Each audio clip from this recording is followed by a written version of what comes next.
finally, after 10 long years of consistent Dragon Ball Xenoverse 2 content, we are at the end game, and we can look towards the future for Dragon Ball Xenoverse 3. You've heard that correctly, Dragon Ball Xenoverse 3 is officially here and the future is looking very promising. A brand new trailer for Dragon Ball Xenoverse 3 is finally here, along with some new gameplay, and let's just say we have a lot to look forward to. This game isn't just as simple as the next gen of the Xenoverse series, but something even deeper than that. This video is going to cover everything you need to know about Dragon Ball Xenoverse 3. For starters, to kill all the prior suspicion, yes, Dragon Ball Xenoverse 3 is going to have character customization. Based on the information that I've heard from people at Summer Games Fest, the characters that are confirmed so far is male and female Saiyans, as well as Earthlings and Majins, along with the Frieza race. Other races like the Mechians or even newer races are still unknown information at this time, but based on one of the characters revealed within the trailer named Rom, it would be safe to assume that she's from the Demon Realm due to the pointy ears that she has. So it would make one question if they're going to add a demon race to the game as well. But hey, by all means, make sure you take that with a grain of salt. The stats system that we see down from the bottom right corner is pretty parallel to how it was in the previous Xenoverse games for the most part. For those of you who remember, the focus for Xenoverse 1 and 2 stat-wise was HP, Ki, Stamina, Basic Attack, Ki Blast Supers, and Strike Supers. Considering the change in the combat system, it looks like Ki and Stamina were entirely replaced with defensive stats. How much this is going to differentiate from games like Dragon Ball Xenoverse 1 and 2 is still unknown at this time. But based off of what we see within the gameplay itself, it is going to introduce a lot more variety than before. That's besides the point though, let's get into a lot of the gameplay footage itself. At the start of the game, we were welcomed to a rather messy and hoarded room. Apparently, based off of inside info, your player's customable room starts as Bulma's cluttered storage unit. Does it look terrible? Yes.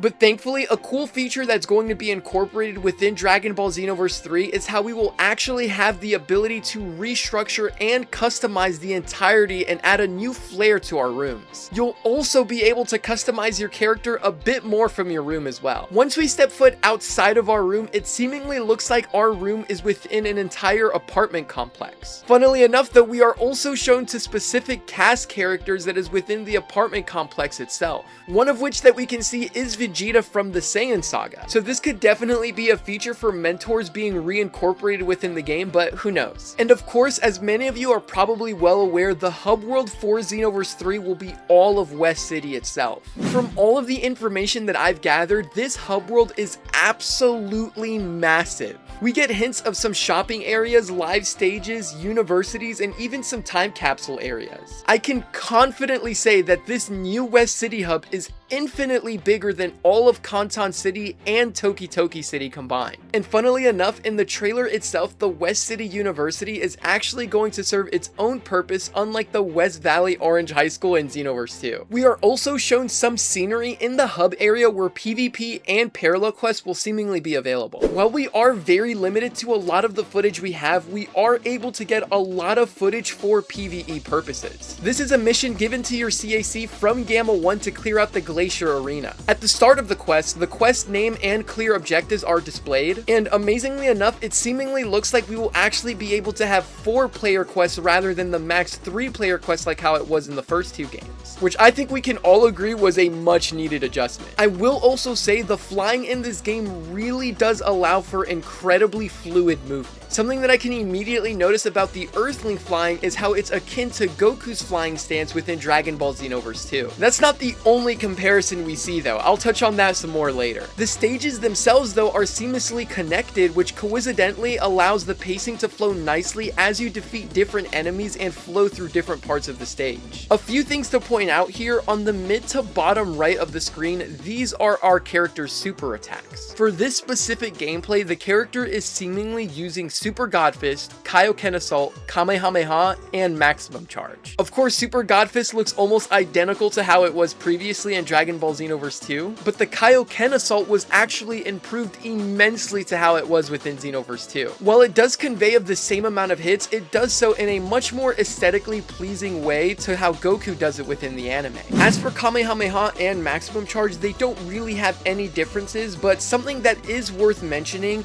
is how our super attacks are actually going to be working off of cooldown times now. So instead of having a standard key bar like we did in Xenoverse 1 and Xenoverse 2, we will only be able to use a move seemingly after the cooldown time is finished. It's actually a pretty good touch, so we don't really have to deal with a bunch of spammers anymore.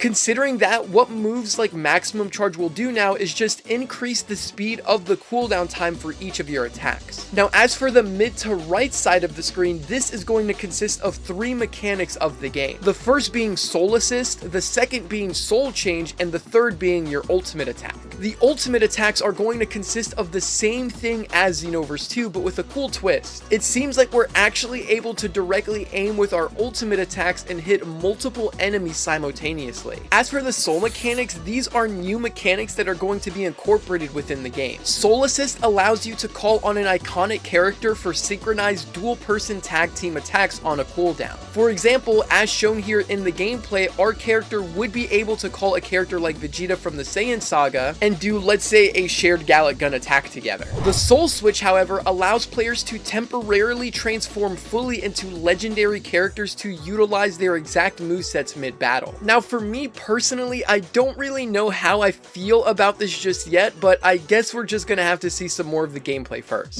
Something that is incredibly promising about this footage though is how amazing the cast characters look. Now, I'm not going to be like any of those weirdos on Twitter and compare it to games like Dragon Ball Sparking Zero or Battle of Z, which are titles that have absolutely nothing to do with the Xenoverse franchise, but more so when comparing it to what we have had within the first 2 Xenoverse games, we have an absolutely outstanding upgrade. The characters look clean, the combat looks outstanding, and the scenery for the ultimate attacks just looks amazing. Now finally, we have reached the deepest part of the stage. This fight would consist of a boss battle between us and full power Super Saiyan Broly. Similarly to the movie, Broly launches attacks that include Ki Blast attacks in every direction. As you can see on screen here, according to the advice shown on the bottom right of the screen, it seems like the Ki Blast can be avoided by hiding behind the icebergs. So it sort of looks like the developers are prioritizing deep build customization and unique team strategy combinations over rigid competitive balance. Another thing that's absolutely delightful about this game is the transformations though. Remember in Xenoverse 2 where maybe some of you would pick the Trunks lookalike hairstyle thinking that it would look incredibly nice when you transform into Super Saiyan, but meanwhile you would get something like this? Bruh. Thankfully, that will not be a feature within this game. Each character, depending on the hairstyle you pick, will actually have a transformation sequence that changes the character's hairstyle with each transformation. I've also heard from Endakuba that when your character is transforming into Super Saiyan 3,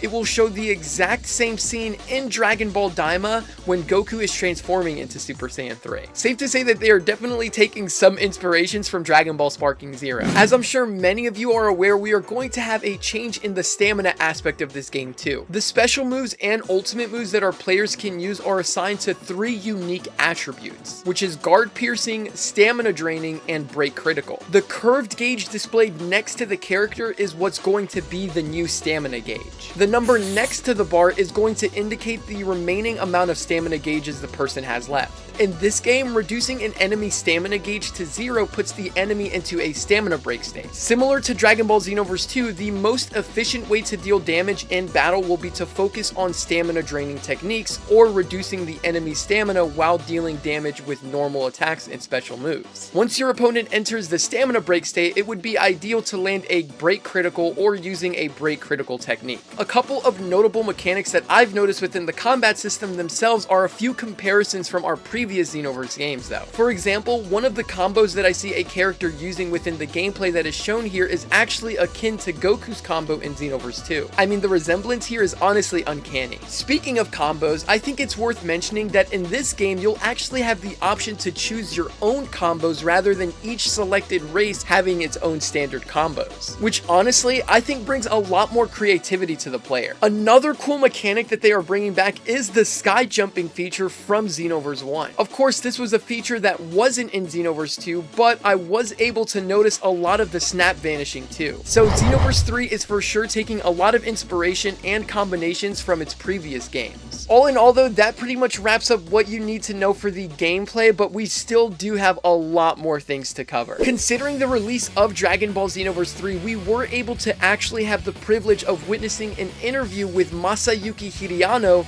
the executive producer of Dragon Ball Xenoverse 3, and all things considered, we have a lot of given information in this interview. For starters, customization is obviously such a huge thing in the Xenoverse series. It's the core mechanic that carries basically the entire game together. And it turns out we are actually going to have an outrageously large number of options for our custom characters in Xenoverse 3. It might even be twice the size that it was within Dragon Ball Xenoverse 2's customization. Speaking of, we also get confirmation of the story mode within the game itself being about 20 to 30 hours worth of gameplay. Just to fully understand how long that is, the base story mode for Dragon Ball Xenoverse 2 was just about 10 to 15 hours worth of gameplay, excluding DLCs of course. Beyond that, we can even expect an even 50-50 split between story mode content and multiplayer content. So it's pretty safe to say that this game is going to be absolutely stacked with content for us to enjoy. I will say though, one of the most exciting and anticipating things about this game is how we actually get confirmation that this game will in fact be crossplay.